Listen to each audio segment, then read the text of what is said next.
উত্তরবঙ্গের বিভিন্ন জঙ্গলে আগুন লেগে যাওয়ার ঘটনা উদ্বেগজনকভাবে বাড়ছে।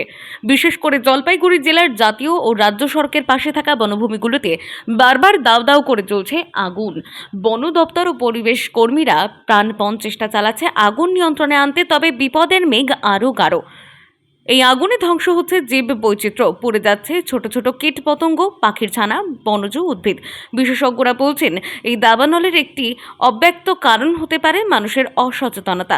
কাঁচের বোতল, বিশেষত মদের বোতল ছুঁড়ে ফেলা হচ্ছে জঙ্গলের ভেতরে।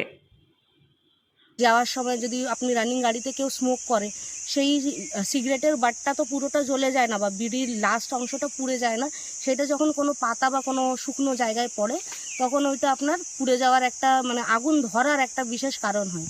কিন্তু এর পাশাপাশি আরেকটা বড় কারণ হচ্ছে মদের বোতল।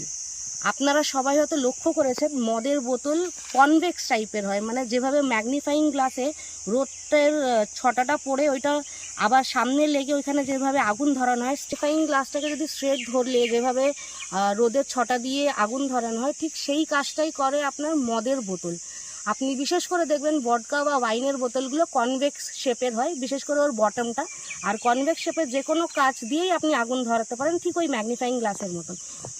সেই জন্যে যখনই মদের বোতল আশেপাশে পড়ে থাকে জঙ্গলে, যে শুকনো পাতার আশেপাশে, তখন ওইটাতে যখন রোদের ছটা পড়ে, ঠিক ওই ম্যাগনিফাইং গ্লাসের কাজ করে ওটাও থেকেও কিন্তু আগুন লাগার একটা ভীষণ বড় সম্ভাবনা থাকে। পরিবেশ কর্মী তানিয়া হক সর্দার জানান,